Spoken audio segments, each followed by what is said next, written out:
Most of us, probably you, including you, and me at times, are walking around interacting with people in our day-to-day lives, our colleagues at work, our partners, family, friends, people we meet on the street. And it starts with a conversation. How are you doing? What do most of us say? I'm okay. And very few of us look beneath the surface of what that really means. Like, I'm okay. I'm just okay. Nothing more than that. And we also notice those people in conversations, and probably ourselves as well, where we're sort of talking about something,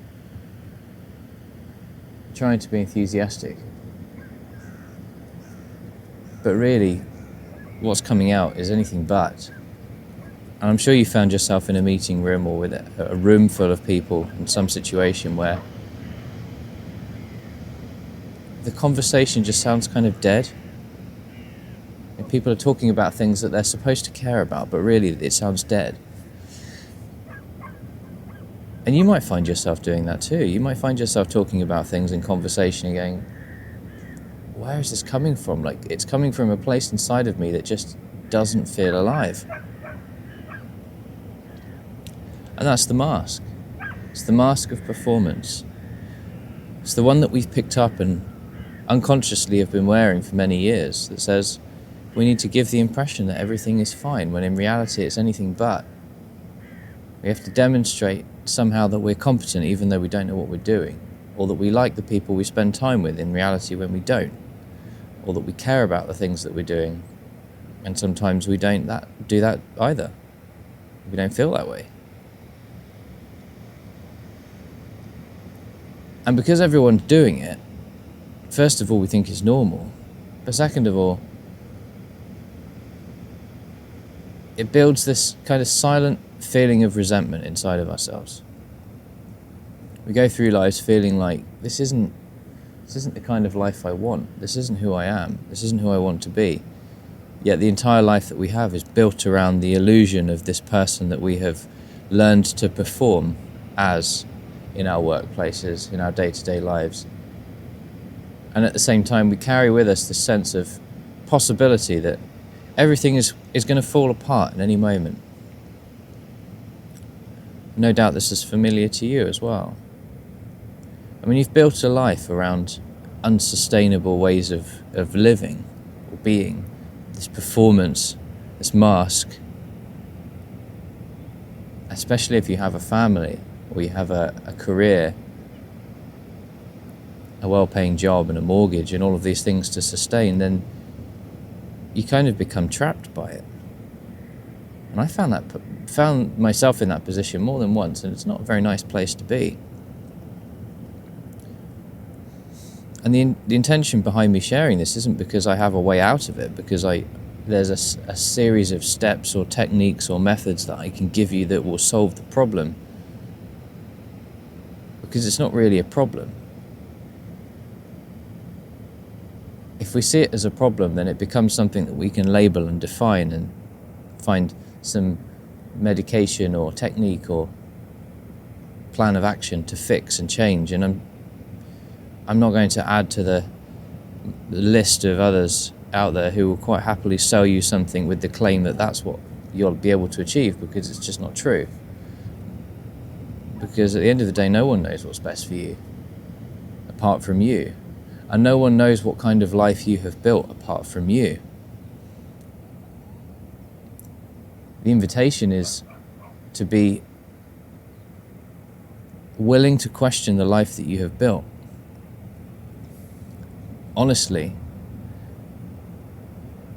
and to be able to answer honestly whether or not the life that you have built is a life that you wish to sustain indefinitely, whether it's a life that's serving you and the people around you, or if it's a life that silently you resent yourself for creating. And you may not know why you've created it, and that's fine. None of us do it intentionally.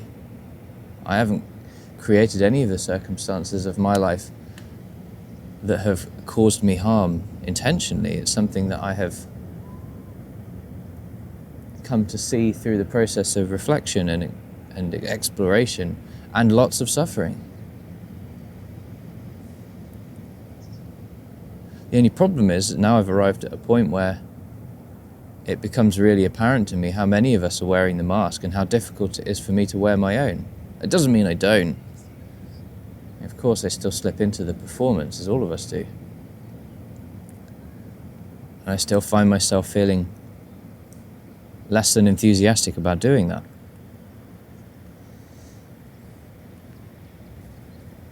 But it's a really important thing to bring to mind, because we have this problem in the West, or it's treated as a problem, a crisis of mental health, especially amongst men. The suicide rate amongst men is high. I think it's four times higher than it is amongst women.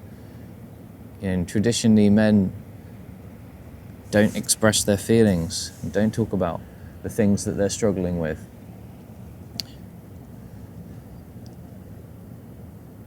And it's the elephant in the room that all of us are living with, but none of us really acknowledge. And it only comes out and manifests in these strange and dysfunctional ways when we've had too much to drink, or we find ourselves being pushed over the edge because life just becomes in that moment unmanageable.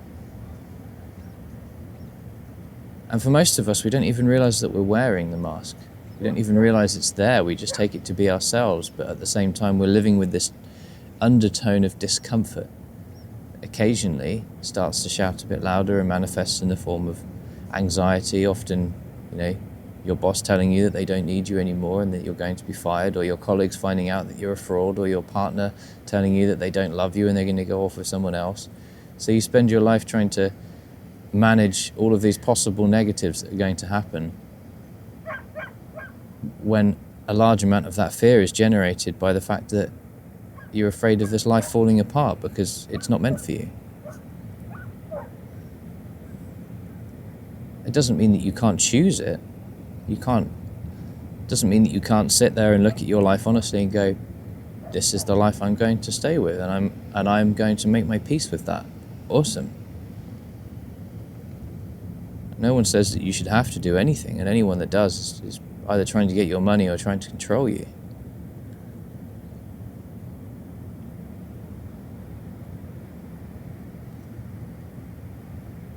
My mission in life, or my aim in life for myself, is to create a life that's sustainable, one that doesn't require performance or effort to maintain, one that doesn't collapse as soon as I take my eye off the ball. And if there's something I can do to support others in creating a similarly sustainable life, then fantastic. But I have to start with myself. And I'll be honest here, this isn't something I found my way to the other side of. It's not like my life is effortless and I have to do nothing to make things really easy. And again, there's plenty of people out there who would have you believe that that's the case. And frankly, most advice out there now is rubbish.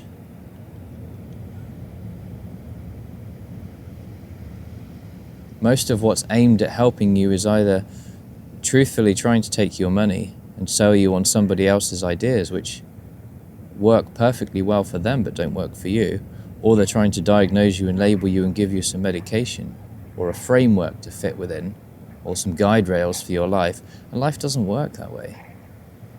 And trees don't grow within guide rails. Birds don't fly with techniques.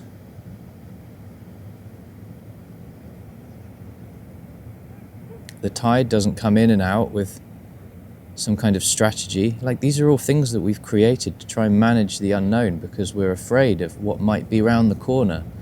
So instead we have this idea that life is really hard and challenging, and everything bad that could possibly happen is likely to happen to us, and we have to put all of these measures in place to stop them. 99% of it never happens anyway. On the rare occasion that it does, it's widely publicized, drives us into a frenzy and scares us into buying the course or the solution to the problem, which just so happens to be sold by the person who's shouting the loudest at the time. But all the while it's still casting our attention away from the thing that's really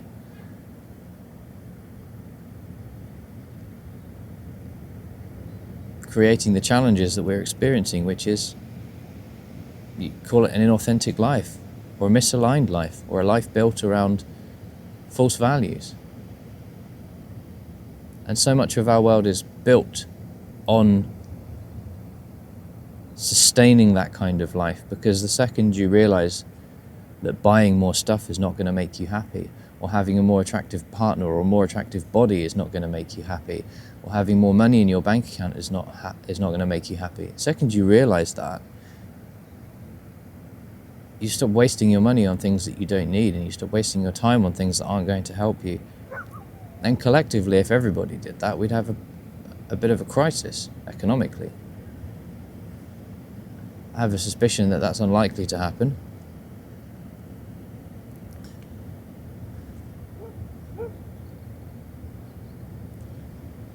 What I can say is, if you want to build a sustainable life, it doesn't necessarily start with you rejecting the life that you have. It doesn't start with you rejecting the choices that you're making today, but it can start with you being honest about those choices to yourself. If you're fortunate enough to be in the company of other people who you can be honest around, who will not judge you for saying these things or try to change you, fantastic. I feel many of us don't have that. And again, it's my mission to create that. But the crisis that we find ourselves in, the mental health crisis, and I'll come back to it again, is a symptom of this misalignment. And many years ago, I was introduced to many different spiritual teachings and have pursued some of those teachings myself for many years. And all of them largely point towards the same thing, that the experience of life that you have is a reflection of what you think and what you feel. And what you think and feel on a moment-to-moment basis is what manifests in the form of your life, or what comes out in the form of your life. You know, if you're anxious, you're going to make decisions from an anxious place. If you're fearful, you're going to make decisions from a fearful place, and so on and so on and so on. And at some level, all of us kind of know that, but it doesn't really change anything. Because we can still change what we think and how we feel within the framework of a life of performance. But if we don't understand that we're performing the life, it doesn't really make a difference.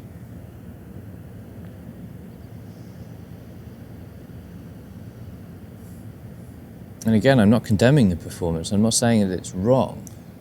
Like, for me to say that it's wrong is for me to say that the rocks that are surrounding me are wrong, or that some of the clouds in the sky are wrong. Everything has its place. These things happen to teach us. Should we allow them to? Not to teach us because there's some kind of external hand that's guiding us, or some kind of force that has determined we must come into this life to live a lesson, but it's a choice that we've made at some point that has taken us so far, and we have come to realize that perhaps that journey is not a forever journey. It's not a journey that we should stay embarking on for the rest of our lives, and that there is a possibility of change. And there is. There's always a possibility of change. And that possibility of change arises with honesty. It arises when we can take an honest look at ourselves in the mirror and go, I'm not so sure I'm happy with the life that I've built. I'm worried that I'm going to lose everything, but I don't really care. Or maybe I do. But everything that I've built is founded on the basis that I have to convince everybody else that I've got my stuff together, and the truth is I haven't, but no one has. And that's the irony of it, right? Is that anyone out there that's trying to convince you that their life is awesome is probably trying to sell you something, or wants your validation or your recognition because they don't truly believe it. And again, if you're outsourcing your validation or your approval to others, then you're always going to be at the mercy of the whims of someone else. And life is in a constant state of change. So anyone that tells you that you look great today, that you're worthy today, that you're rich today, can quite easily turn around and tell you the opposite tomorrow. And then what do you believe?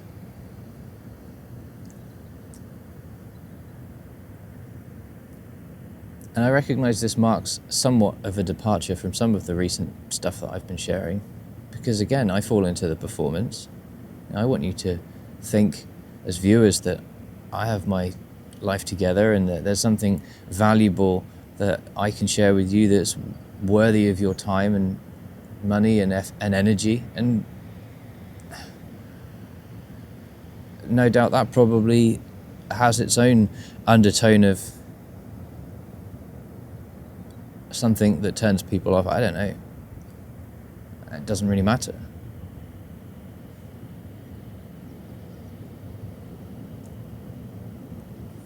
But if we don't address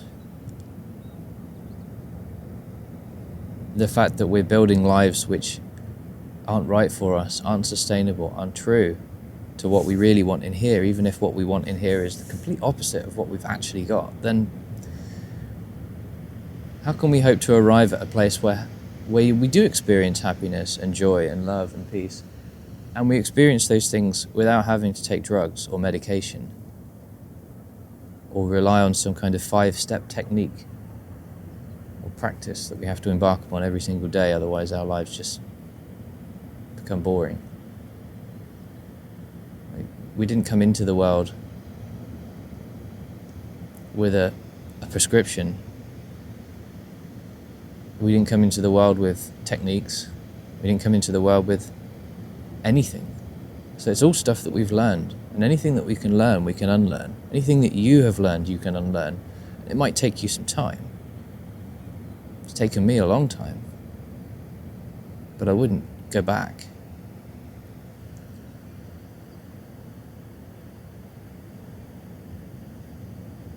It makes the challenge of performing much harder. And at times, it does make the performance a choice, and sometimes that's useful.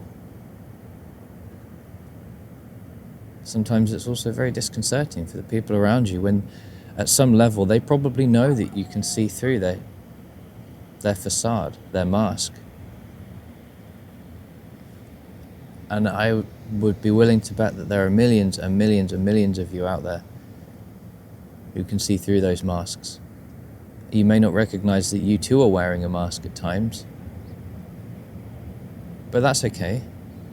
As I said, shining the light on yourself is the first step towards creating something that actually works for you, something that you can spend the rest of your life cultivating carefully, rather than something that just drains you every moment you think about it.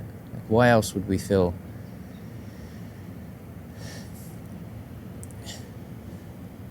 nervous before going to work on a Monday morning? Why do so many of us do jobs that we hate, or allow ourselves to be in relationships that are devoid of love? Why do we say yes to things that our hearts are saying no to, and vice versa? Why do we spend money on things that we don't truly care about? Why do we try to convince people that we're happy when we're not? Or we try to convince people that we're happier than we are? All the while looking for a way out. And I don't mean a way out in the negative sense. I mean looking for a way out of that life, a way towards a more sustainable life. And a more sustainable life starts with honesty.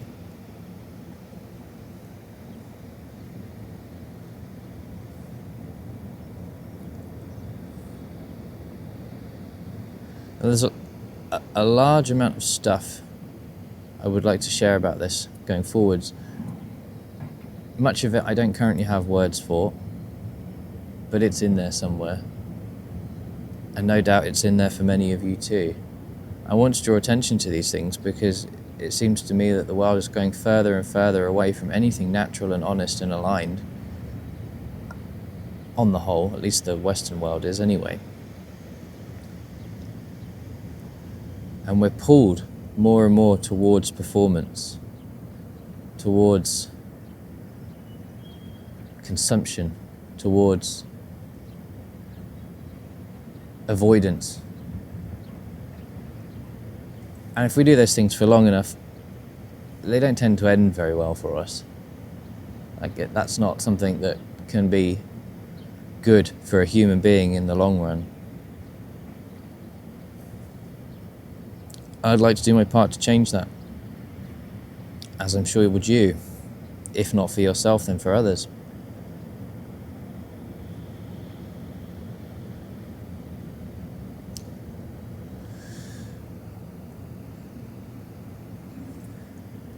So I'm not necessarily going to leave you with any advice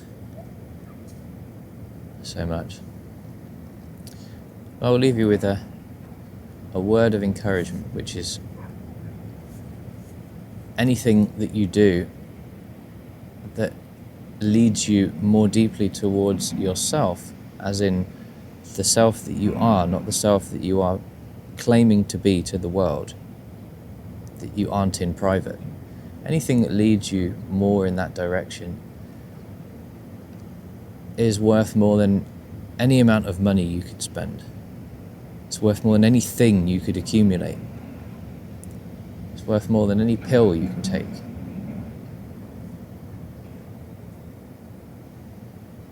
Ironically, it's also free because you don't need any of those things.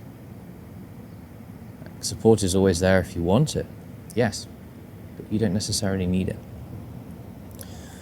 The hardest thing is to start, to be willing to discover things about yourself that will help you change direction. Because you can.